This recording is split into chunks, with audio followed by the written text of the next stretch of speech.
You're listening to Death Metal Disco.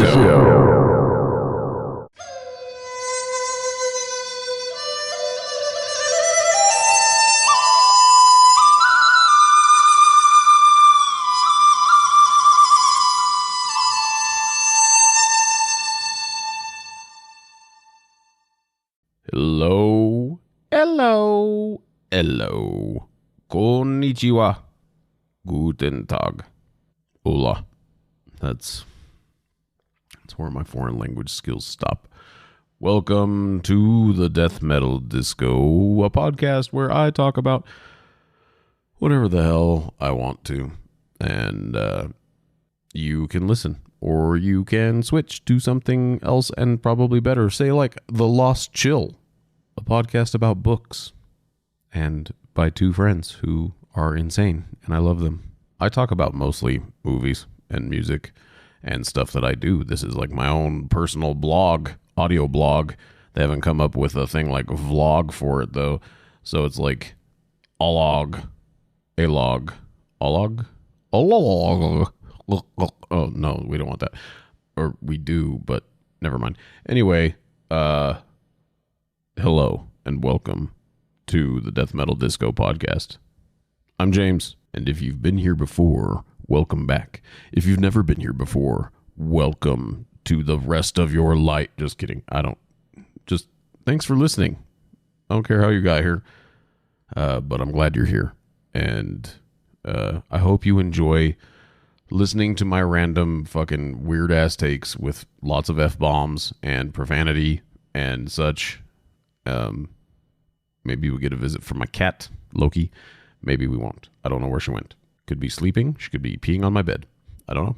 I'm going to talk about a couple of movies today, and these movies have been out for a little while. I'm so sorry. I don't know what is wrong with me this morning. It's Sunday. It's snowing now lightly. I don't know. Maybe, I don't know. My nose is stuffy. It's running at the same time. It's a fucking weird mix. I need to take a shower. I'm hungry, but I'm not eating because I just don't want to, but I do. I'm very conflicted with everything in my life right now, and I don't know what to do about it. So again, welcome back to the Death Metal Disco podcast. Hey. I would like to talk to you about a little movie called The Creator. The Creator is a sci-fi film that came out in the year of our Lord 2023, just a few months ago, because why would I do this episode in a timely fashion? Holy shit. I burped in the middle of saying that. Why would I do this episode in a timely fashion when I can wait several months and then talk about a movie that's been out for a while? Fuck if I know. I am stupid. Anyway, The Creator. I don't usually gravitate towards sci-fi. I just don't. A lot of sci-fi to me is cheesy and poorly done. The premise may be a little too far-fetched. The CG may be a little too underfunded to support whatever craziness they might have. However, there are some that are amazing. And there's a few that I really, really, really, really love. Like Elysium. I really loved Elysium. What's the other one? District 9. I love District 9. The Edge of Tomorrow. I fucking loved. And that's like sci-fi action, futuristic action. I really dug that one. Even that's a Tom Cruise movie, but he was actually great in it. And I love Emily Blunt, so that she's amazing. Like, she's just a great actress. She's adorable but awesome at the same time. I can't remember the other Tom Cruise movie that came out right around the same time as Elysium, I think. It starts with an O. Totally drawn a blank. I should have looked it up. Doesn't matter. There's a few shows that I like that are sci-fi. Like the Star Trek stuff. When I was a kid, I really liked the original Star Trek, and I really liked Star Trek, The Next Generation. I don't necessarily know why. I didn't follow them, like the storylines about all the shit. I don't know most of the character names. I know some of the main cast of the Enterprise, but I don't know like all of the other like alien species leaders. I've never wanted to learn Klingon. It's not how I get down. Star Wars is cool. I'm not a huge Star Wars fan. Like, I don't know all the canonical storylines or anything like that. I actually did like these newer movies that have come out recently. Rogue One, obviously, that one's my favorite out of all of them. But I didn't hate them. And part of it is because, for me, the Star Wars movies, and George Lucas has said this himself, the Star Wars movies are made for kids. They're made for the younger adults and kids. That's what their target audience is. And so when you get all the fans who are now in their 40s and older, they see these new ones and they lose their shit about how fucking bad they quote unquote are. That's annoying. And maybe it's not that I don't like Star Wars. It's like I don't like Star Wars fans. That's what it comes down to, I guess. I don't know. Jar Jar Binks can fuck himself, though. Just kidding. I don't really care. But I hated him in the first one. He was delightfully evil and unknowingly so in the rest. The Creator, a movie about AI.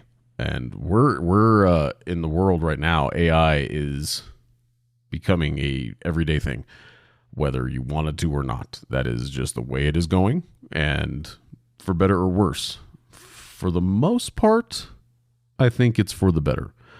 I think there are a lot of things that AI is capable of that are being implemented. The thing about AI is that it's learning, theoretically, it is learning from things it is fed and what it is given, what it observes, quote unquote.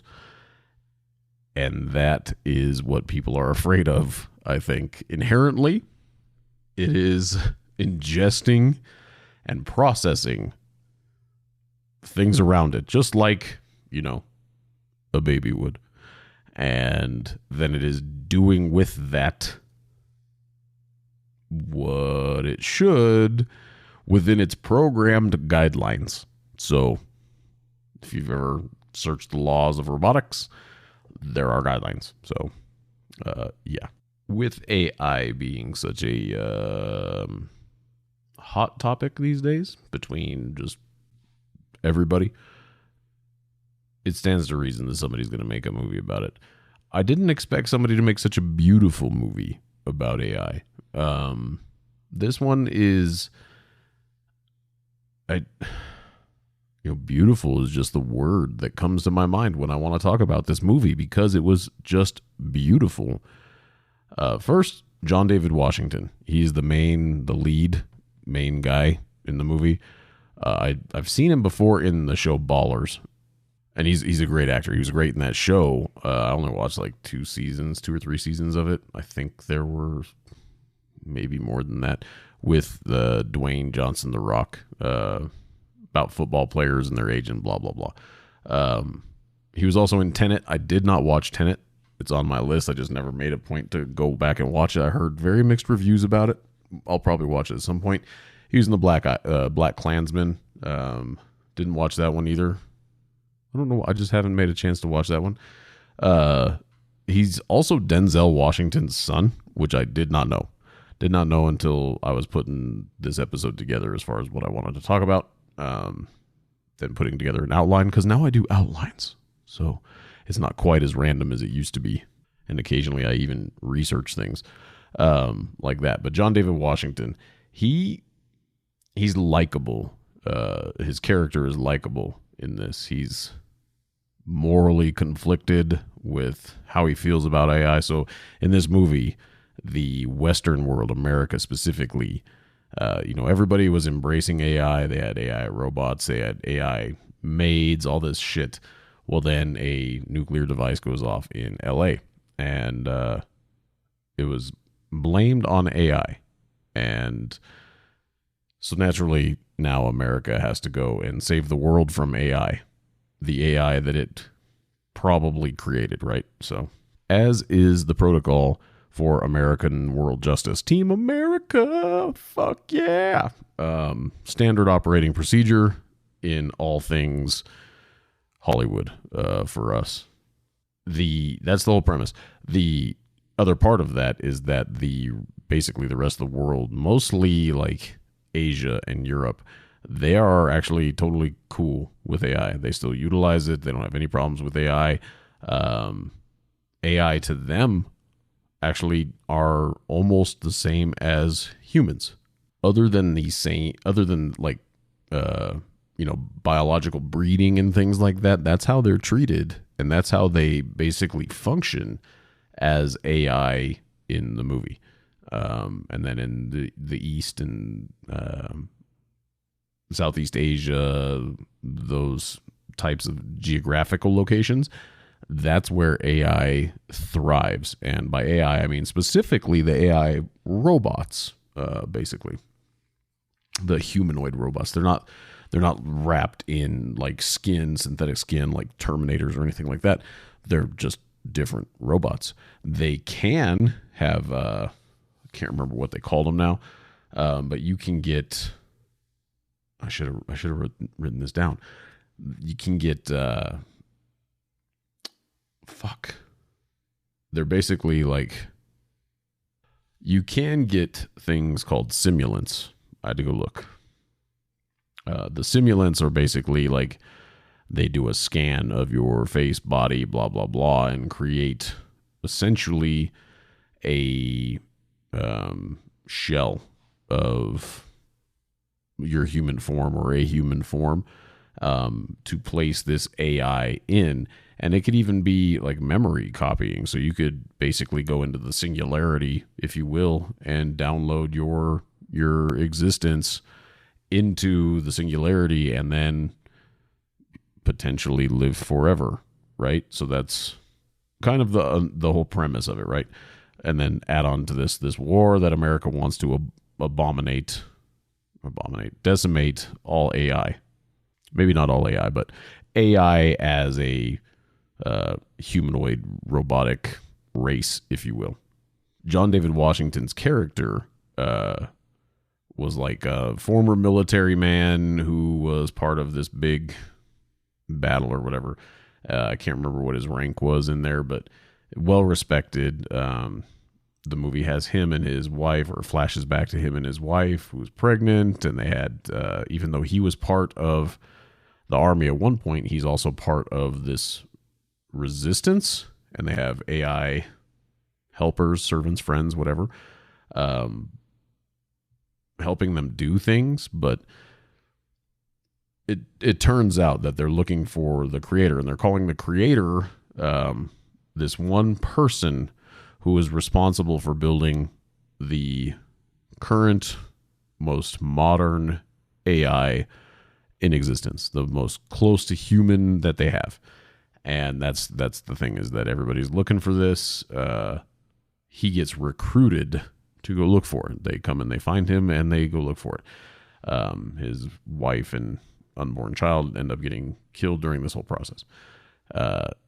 He was incredibly believable and did a really good job showing the emotional and moral confliction that he had between, helping do what he is trying to convey he's trying to do, and believing what is right in his own mind, and trying to fulfill his own self-serving needs. And that's the thing that's often lacking in sci-fi, is the emotional response that the humans have, especially sci-fi with the AI component. Because, sci-fi could be a whole lot of things, but when it comes to the AI, you throw in the humanoid part of it, and you might get some of that emotional response portion from the AI side, because that's the whole idea, is how close to human is the AI. This one, they kicked it up a notch, and they made it super, super, super believable. The character development that they had for the majority of the leading characters was really, really good. Like, they give a backstory for just about everybody in some way that is like, even if it's quick, it's thorough enough that where that person came from, even if it's one of the AI characters. And they do have AI characters. What's his face? Ken Watanabe, who's one of my, not like I have a lot of favorite Japanese actors, but he was in The Last Samurai. I loved him in that movie. He was in the Godzilla movies. I loved him in those. I haven't seen the new one, by the way, Godzilla -1. I need to, because I hear it's fucking amazing. But he's just a good actor, and he was one of the AI guys. So he's awesome. But they have these simulants. You can simulate yourself, or have another person simulated, but it's mostly the visual, but you can also get their brain, basically. But it was really, really cool. The thing I really, really liked about it, which is probably why I like this movie so much and why I call it beautiful, is that CG in this fucking movie was phenomenal. Probably superior to all the CG in damn near every modern CG heavy movie. I'm kind of a stickler when it comes to my CG. If it looks cheesy, I'm going to hate it. If it looks cheap, I'm going to hate it. If it looks like I'm watching CG, I'm going to hate it. Maybe not hate it, but I'm going to point it out. Because if you rely so heavily on the CG, it should look good. Now, if it's some sort of fantasy land, that is what it is. You can do so much. And granted, there is stuff in this that is, otherworldly, but there's a lot of it that's really not. But they have these grand fucking views and all this stuff, and it just looked so good. So good that if you didn't know that CG existed, you'd be like, that place is awesome. I want to go there. And that is just top tier CG, basically. One of the things I liked about Rogue One was that the CG looked good. Most of those new Star Wars movies, actually, the CG looked pretty good. You factor in all the other stuff with the spaceships and all that stuff, it gets a little goofy, but most of the CG looked really good. The older prequel movies, the CG did not look good, but CG was still pretty young back then, so I wouldn't expect it to. But then you have a lot of modern movies where they should spend money on CG, and maybe they don't, or maybe they intentionally made the CG look like not such a great video game. But this one, it just looked good. And I think for me, that's one of the things that really made me view this movie as a beautiful movie. The other thing was just the underlying plot points that they had, like how the acceptance or denial of the AI existence, comparing it to other things in real life today. They treated it like things like homosexuality and race.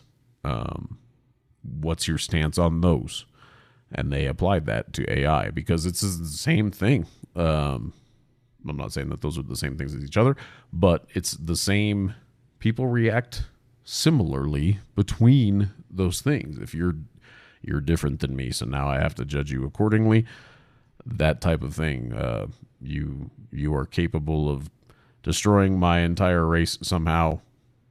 Now I have to look at you differently. That it was kind of that premise that they had a lot to say without directly saying it in this movie that I think was just so well done. I would be surprised if this movie does not win awards for something like special effects, the digital art. It should win something, something that's not like a Razzie, because that would be terrible. But it was just a great. It's probably my favorite sci-fi movie in a really long time. that is not Elysium or District 9, which are awesome movies. And it's really nothing like those movies. It's just good. So, The Creator, I really highly recommend seeing The Creator. If you can watch it in a theater, definitely do so. It's out of the theaters now, but if you're able to find it, or if you have like a home theater system that is of any quality, you get it. I would say do it, because between the sound effects and just everything on a big screen, just like a lot of movies, especially big grandiose movies like that, the Marvel movies, all that shit, it's just better in the theater. That's how I feel about it. Like Ant-Man, the most recent Ant-Man, the Quantumania one, that one was good. The CG was phenomenal in that, even though I'm looking at shit that is obviously insanely not a thing, at least, in the modern world, the new regular human-sized world, was beautiful. It was just beautiful. Black Panther, the newest one, same thing. It was beautiful in the theater. I haven't watched it outside of that, but if you can, do it. And now for my next trick. I want to play a game. Saw X, Saw 10, whatever you want to call it. The Saw series. To me, the Saw series could have and should have ended when Jigsaw died. I have not watched any of the Saw movies since the third one. I watched 1 through 3. I really liked the first one, and the first 2 sequels, 2 and 3, they were okay. The gore fest that they were. I don't watch a lot of horror movies just for the gore. I like the stories. The story behind the Saw movies is always interesting to me, especially when it's something like this, like you have to make a choice because you've done terrible things or blah, blah, blah.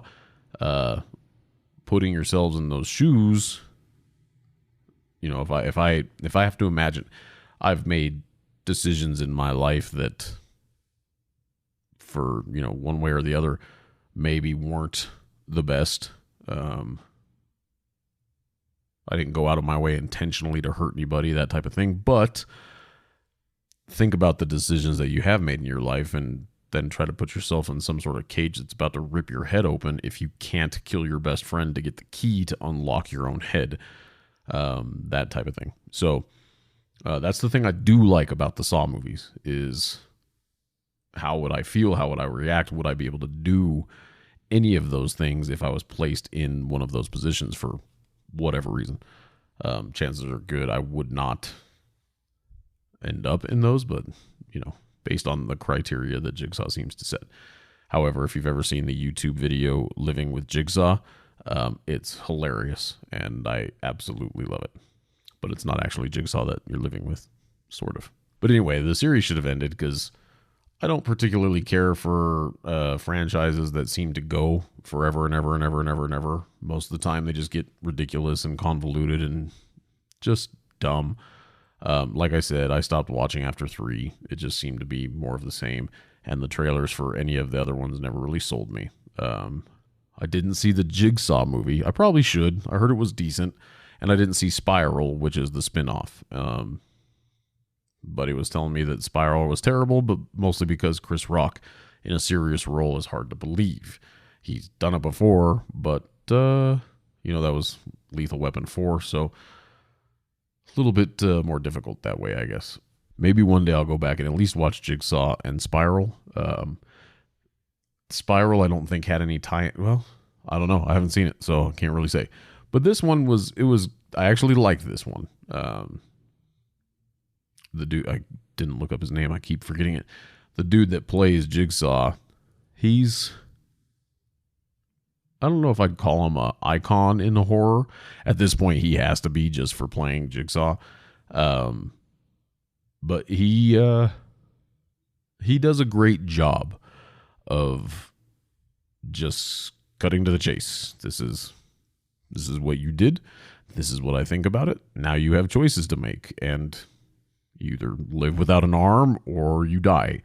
And he conveys that as emotionless as possible, which when it comes to acting, I guess is probably harder to do than it seems. But he does a great job. And shit, I forgot her name.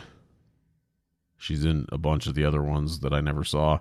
I think she started in 3, but I can't remember her name. She's got a very unique name, and I always forget it. It's like Shawnee Smith. I don't remember which one she came into.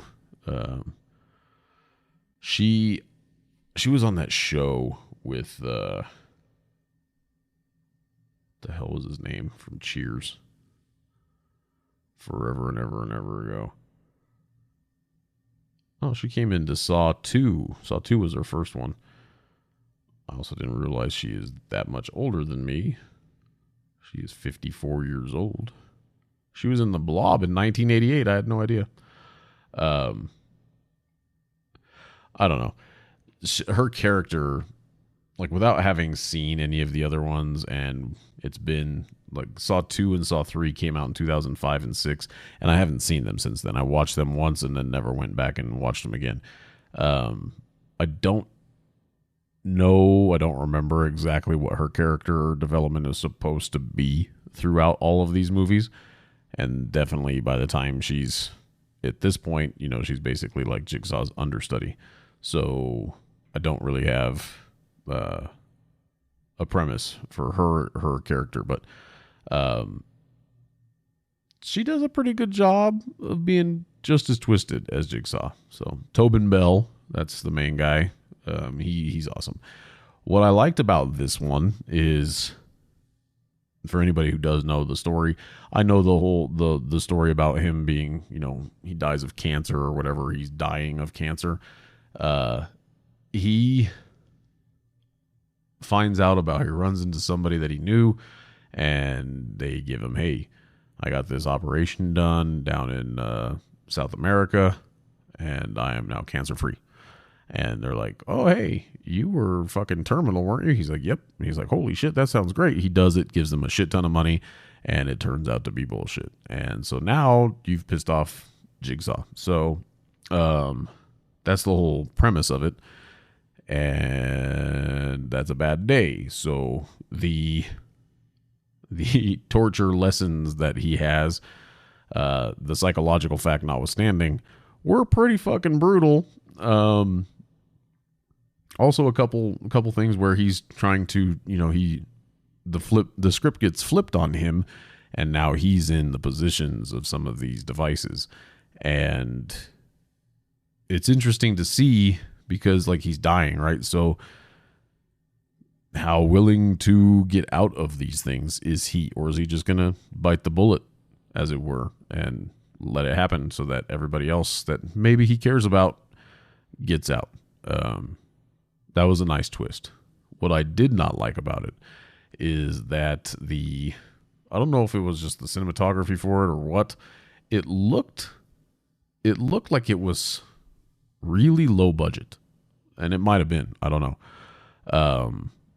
It looked cheap almost, and that, I don't know what it was about it. It looked okay, so maybe like this. Maybe it looked like the first one, the original Saw. They had that grainy film quality to it throughout the whole thing, which I didn't really care for, at least in this day and age. When the first one came out, it made sense. That was a long time ago. And now, you know, it's been 20-ish years. Why does the movie look that way? But at the same time, I'm sure that was intentional, and whatever, but that's just a very nitpicky point from me, but whatever. The violence, the gore actually the gore itself seemed subdued, considering some of the violence that was inflicted. If you're a fan of the gore, you'll get it. It's not as overwhelming as I found it in the other ones, at least 2 and 3.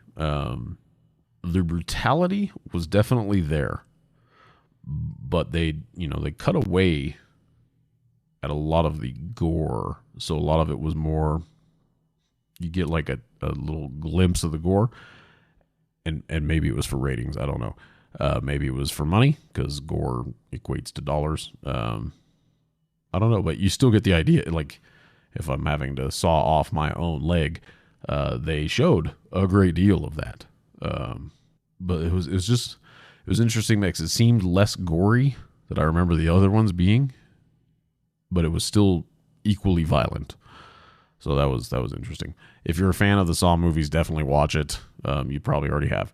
If you're not a fan of the Saw movies and you just want to check it out, maybe they lost you like they did me, go get it or stream it or whatever. It's worth a watch because I liked it. I actually did like it. It's been so long since I've watched any of them. I watched the part of the first one, like the last 20 minutes of it, not that long ago. Caught it on TV in a hotel room or something, so I ended up just watching it. Not that I didn't know how it ended, but the first one's the only one I've seen multiple times. So maybe one day I'll binge all of them. If I'm feeling really bad about life and I just need to watch people get ripped to shreds because of their decisions, that sounds like a really lovely way to spend a couple of days. But Saw X, Jigsaw's back. I want to play a game. I don't really want to play a game, but that's I don't really have much to say about that one. It was good-ish. It wasn't bad.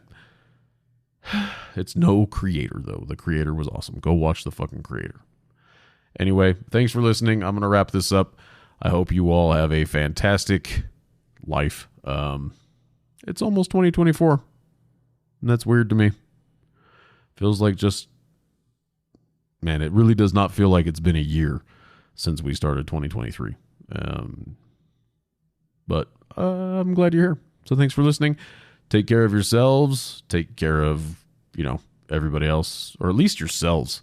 Shit. Self-preservation, man. Do what you got to do. Stay alive. Stay alive. Stay safe. I love you all. Thank you for listening to Death Metal Disco.